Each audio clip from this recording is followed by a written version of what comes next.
Pelo sinal da Santa Cruz, livrai-nos Deus, nosso Senhor, dos nossos inimigos. Em nome do Pai, do Filho e do Espírito Santo. Amém. Meu Senhor e meu Deus, creio firmemente que estás aqui, que me vês, que me ouves. Adoro-te com profunda reverência. Peço-te perdão dos meus pecados e graça para fazer com fruto este tempo de oração. Minha Mãe Imaculada, São José, meu Pai e Senhor, meu anjo da guarda, intercedei por mim.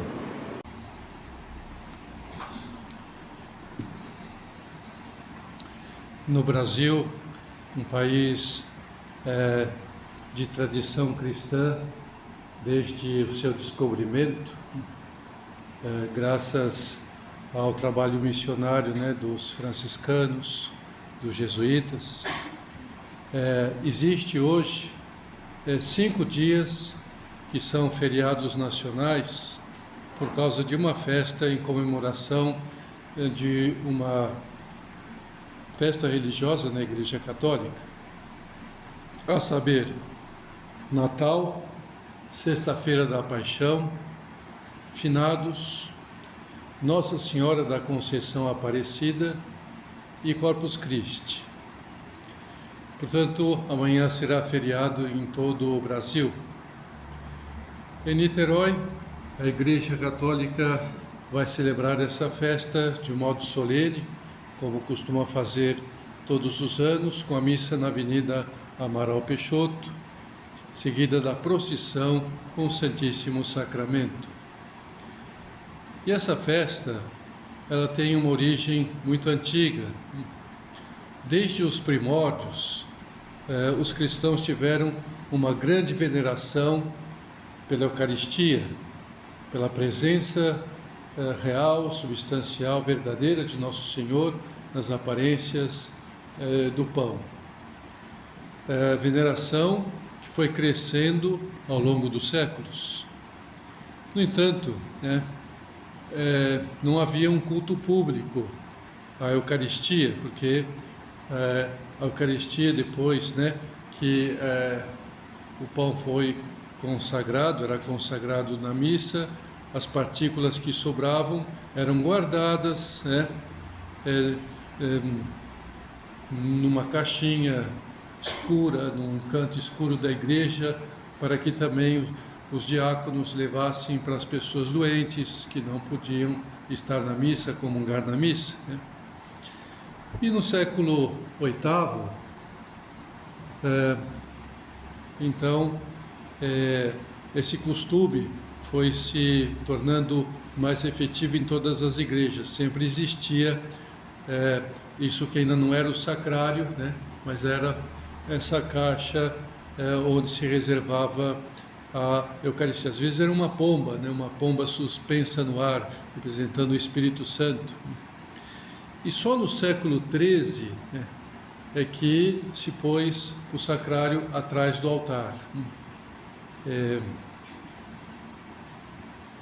Mas nesse mesmo século XIII aconteceu um fato interessante, um fato que marcou o início da grande veneração pública da Igreja pela Eucaristia.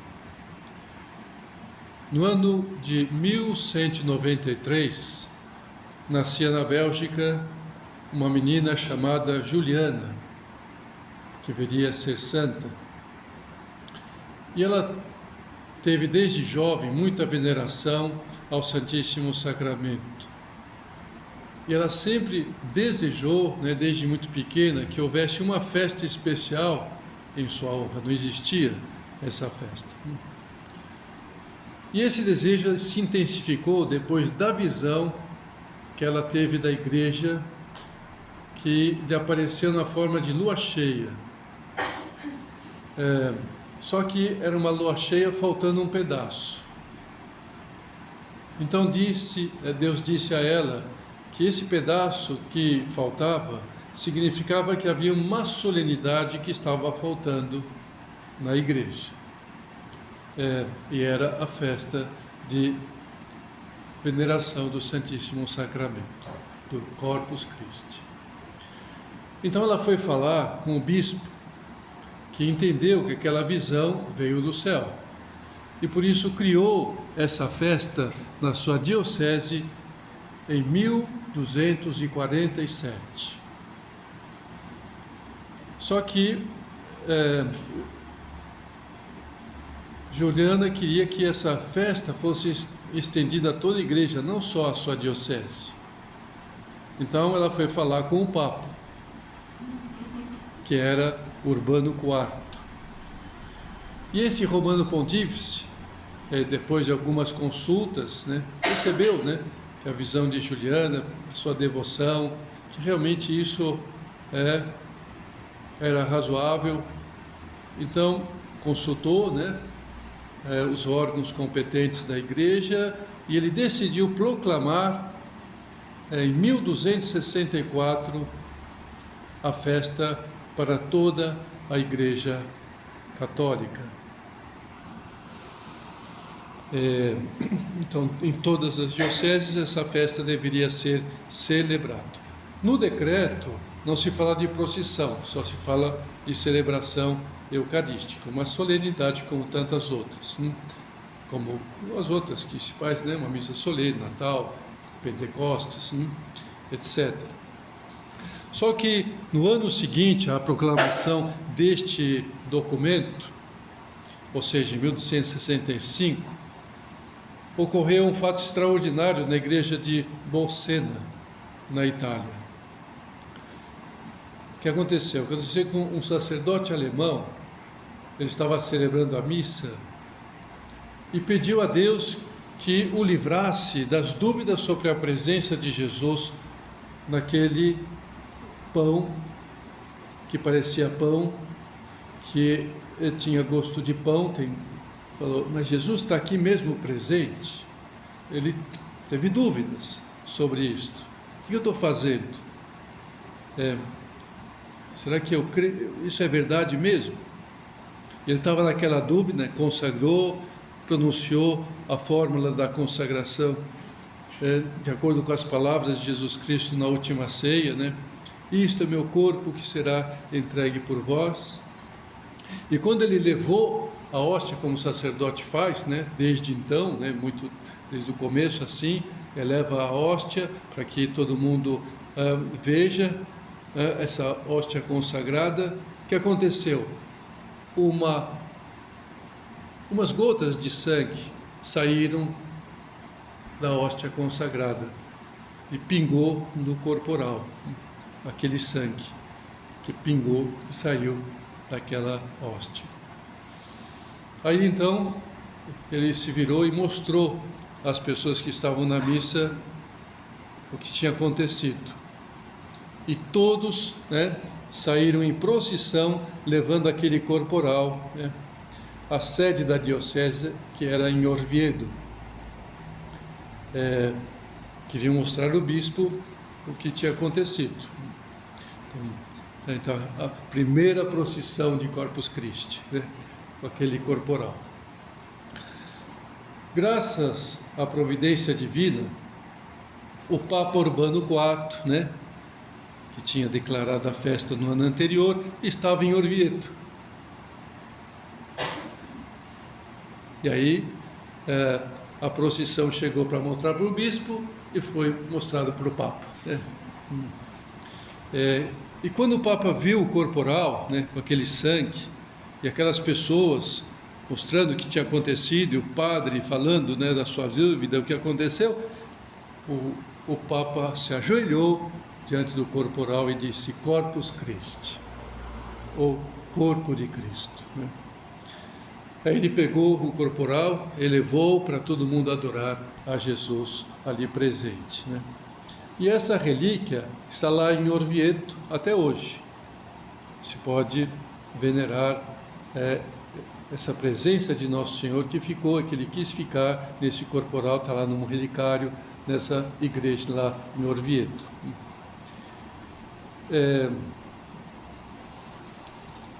Então, a partir desse milagre, é que começaram as procissões do Corpus Christi na cidade de Orvieto.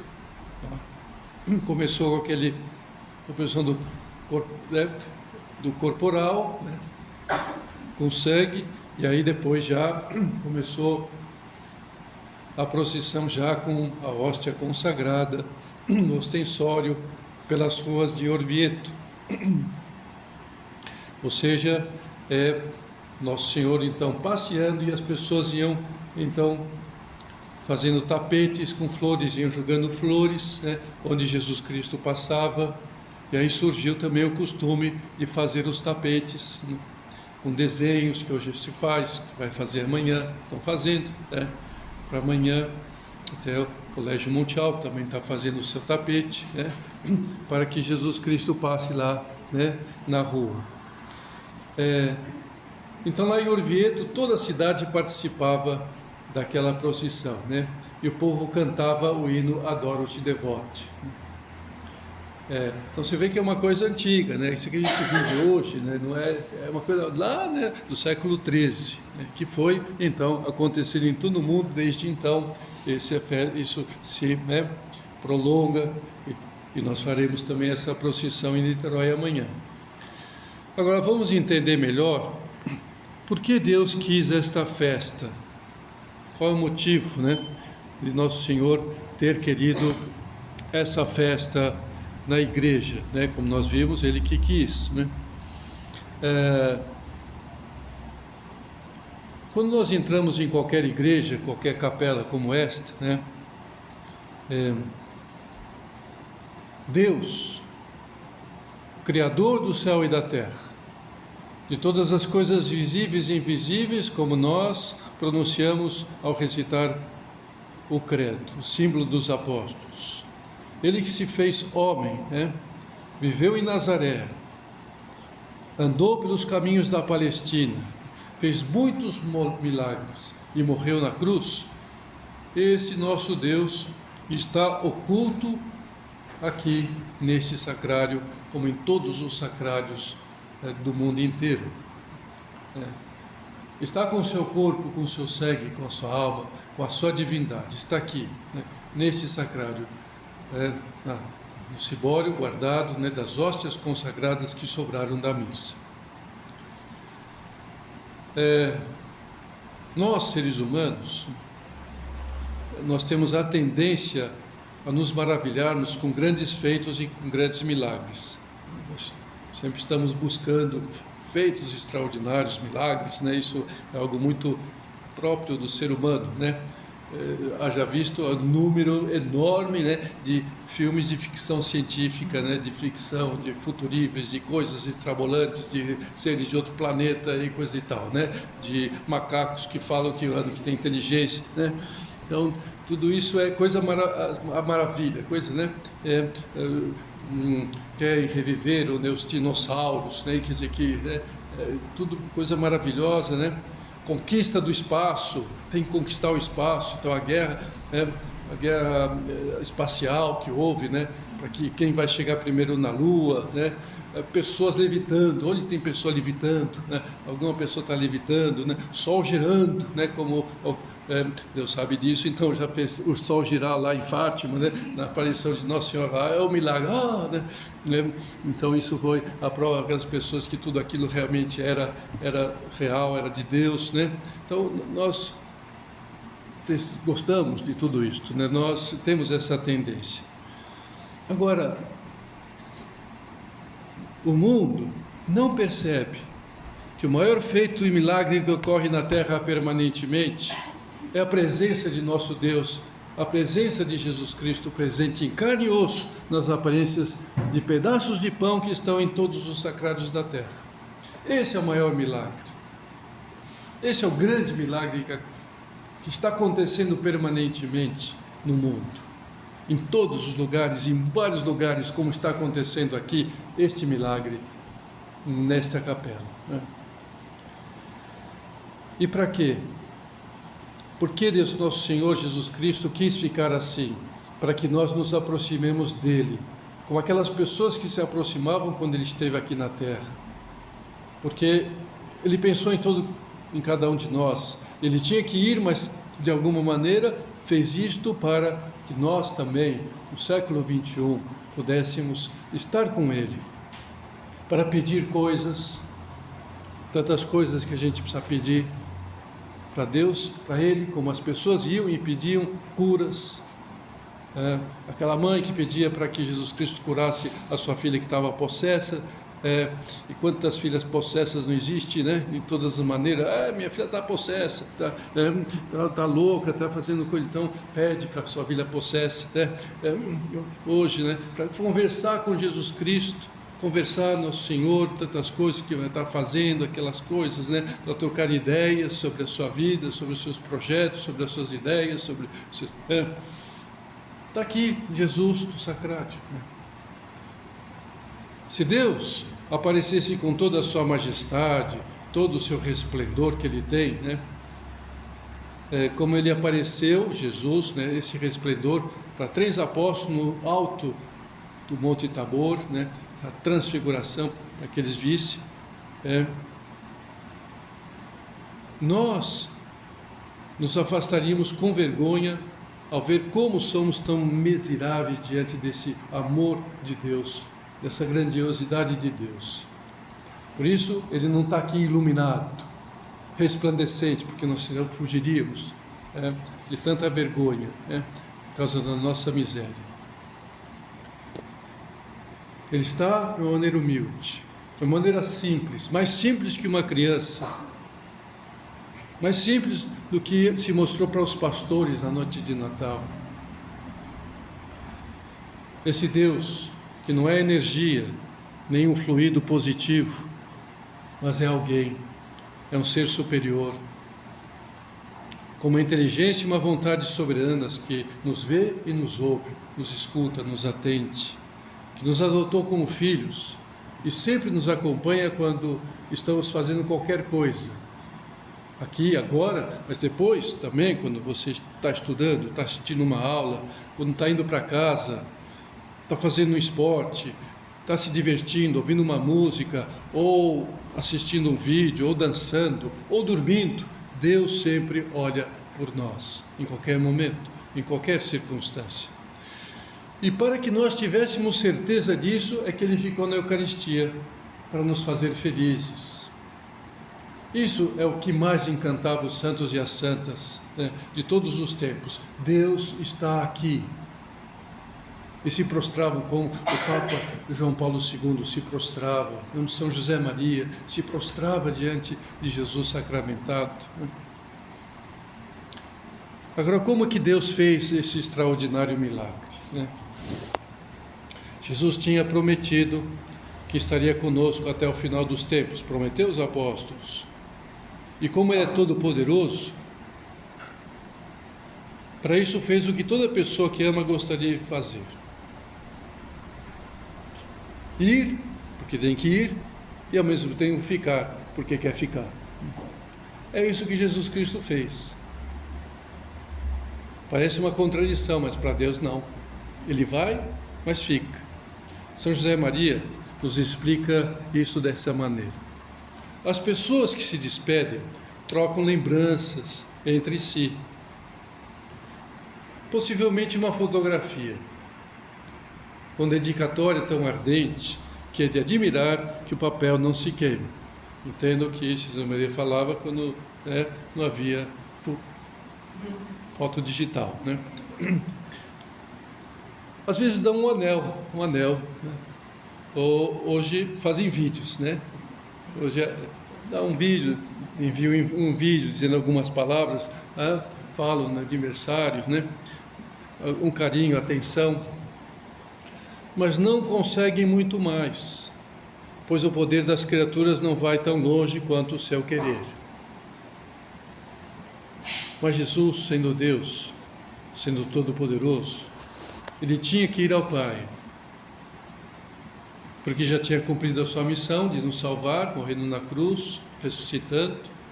Ele tinha que receber a sua glória, era justo que recebesse a sua glória. Jesus, homem, né? Deus, enfim, já estava como Deus, mas como homem não, estava aqui na terra ainda.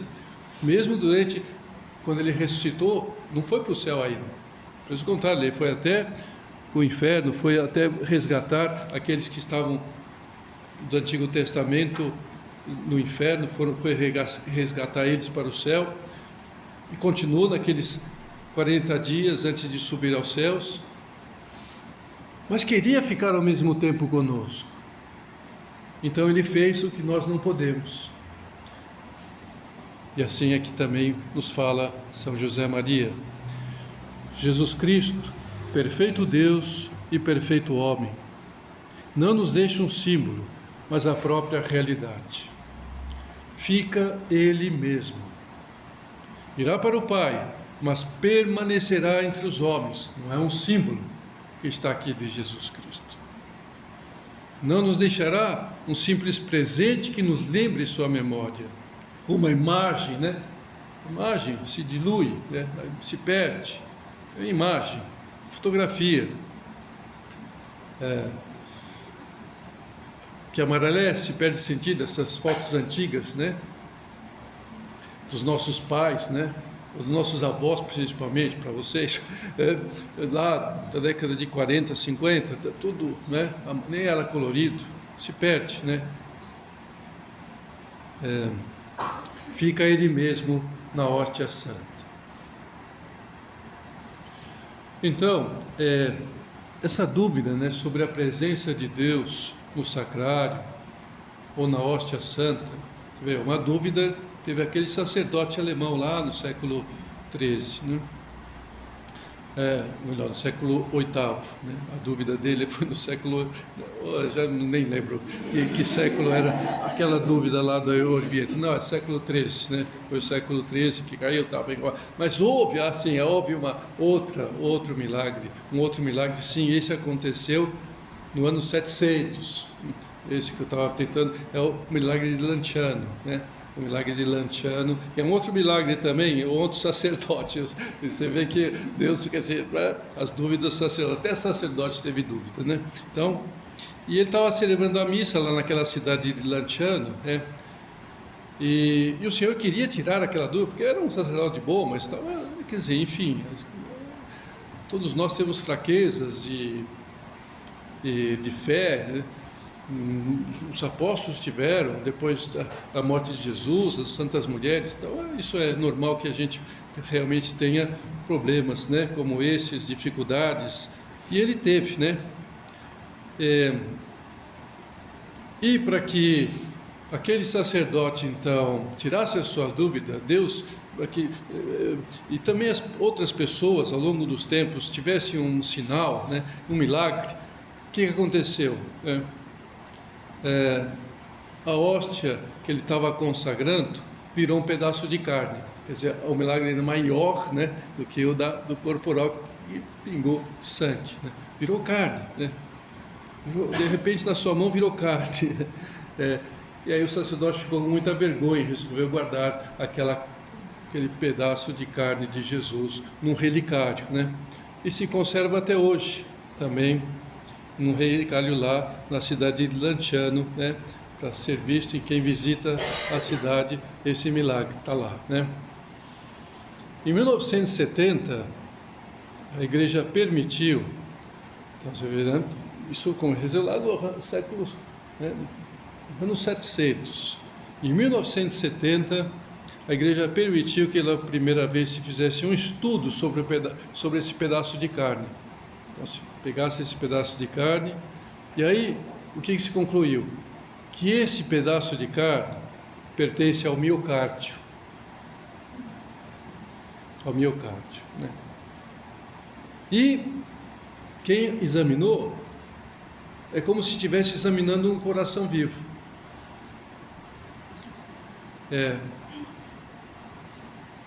E o sangue é RH negativo, bem comum entre os judeus da época de Jesus. Impressionante, né?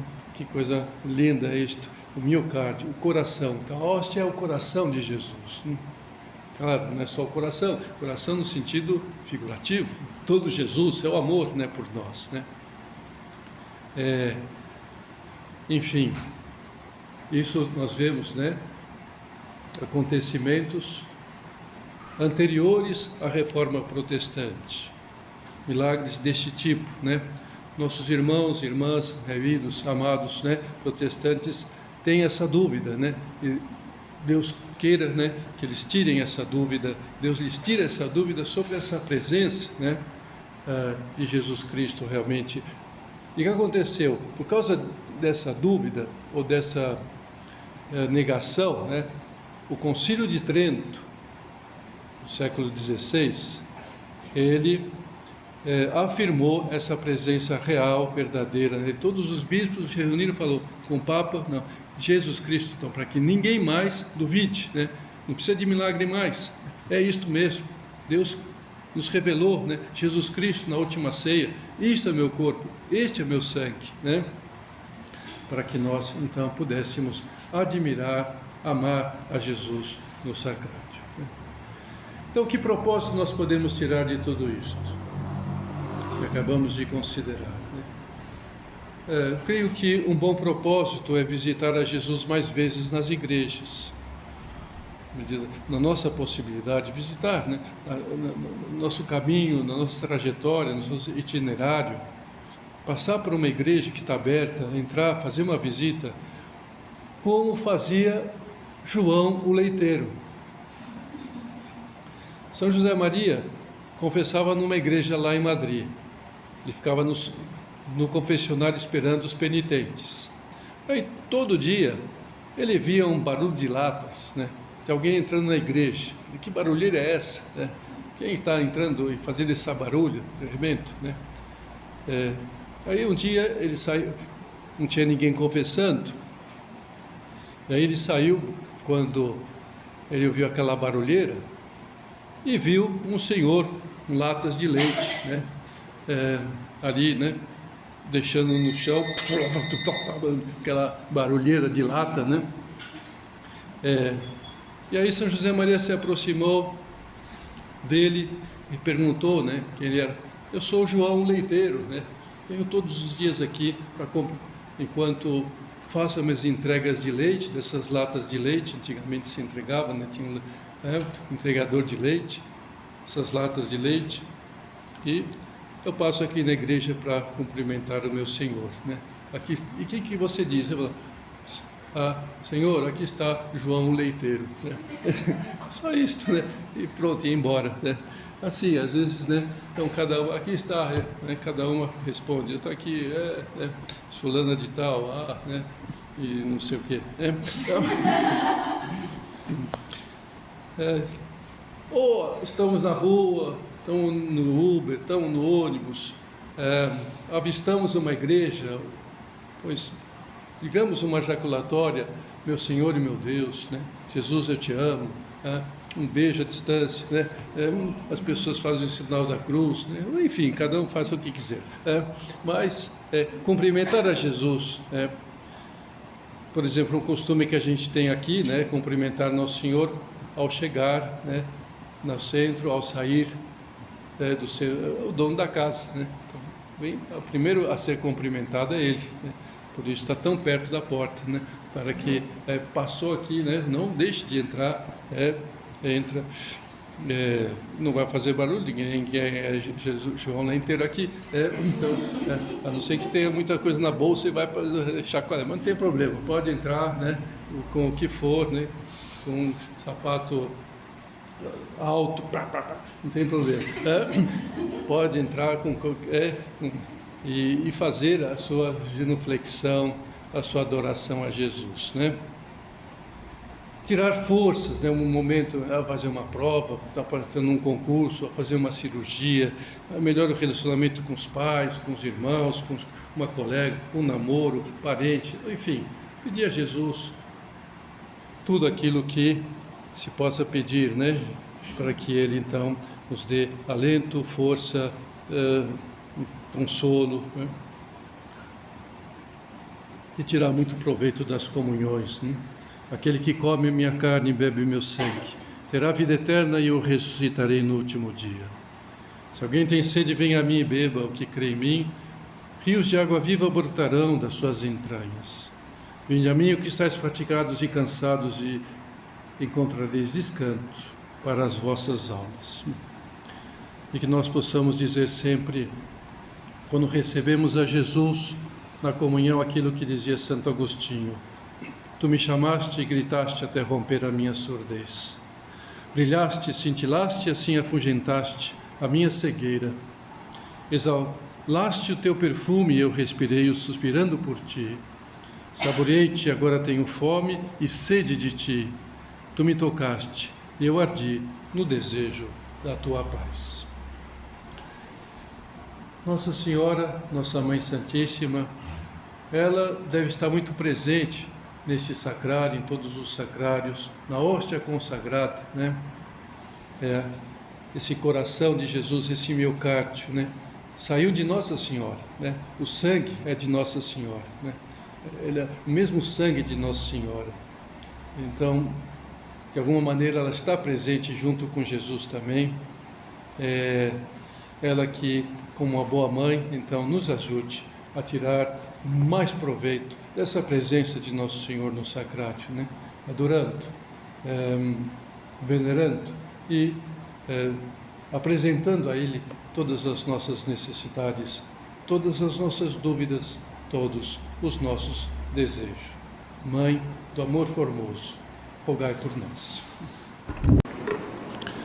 Dou-te graças, meu Deus, pelos bons propósitos, afetos e inspirações que me comunicaste nesta meditação. Peço-te ajuda para os pôr em prática. Minha Mãe Imaculada, São José, meu Pai e Senhor, meu anjo da guarda, intercedei por mim.